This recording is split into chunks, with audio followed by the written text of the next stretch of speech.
জিতে যাওয়ার পর অনেক অনেক ডায়লগ মারতে পারে, 10 বছর থাকবো, 20 বছর থাকবো, এইগুলো হচ্ছে অহংকারের কথা। জিতে যাওয়ার পর এগুলো 4 তারিখের আগে এই সমস্ত কথা শোনা যায়নি। জিতে যাওয়ার পর এই অহংকার দেখাবেন না।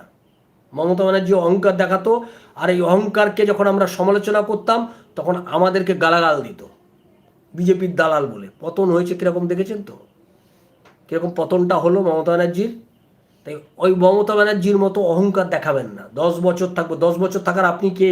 জনগণ যদি আপনাকে ভোট দেয় তবেই তো আপনি থাকবেন। সিপিএম এর মতো কথা বলছে, সিপিএম এর মতো কথা বলছে। সিপিএম আগে বলতো যতদিন চন্দ্র সূর্য থাকবে ততদিন বামফ্রন্ট থাকবে। সব কে কে হরিদাস পাল আপনি?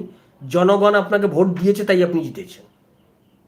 6 তারিখ 4 তারিখের আগে তো দেখেছি পাড়ায় চারটে, যে পাড়াতে বিজেপি খুঁজে বের করতে দূরবীন দিয়েও খুঁজে পাওয়া যাচ্ছিল না, এখন সেই পাড়াতে 400 বিজেপি। ওগুলো ওরা কেউ থাকবে? একটা ঝড় আসলে ওগুলো কেউ থাকবে? ফাঁকা ময়দান থেকে লাফাচ্ছে। একটা উল্টো দিক থেকে ঝড় আসলে এর 90% পালিয়ে যাবে, কারণ আমি জানি এগুলো একটাও পলিটিক্যাল নয়। এরা কেউ পলিটিক্যাল লড়াইয়ের মধ্য দিয়ে তৈরি হয়নি। এই যে বিজেপি গজিয়ে গেছে পাড়ায় পাড়ায় 200-400 করে, এগুলো কোনো পলিটিক্যাল লড়াইয়ের ফসল নয়। এগুলো সব হাওয়ায় তৈরি, বুদবুদ। এগুলো এগুলো বুদবুদ, এগুলো বেশিক্ষণ থাকবে না।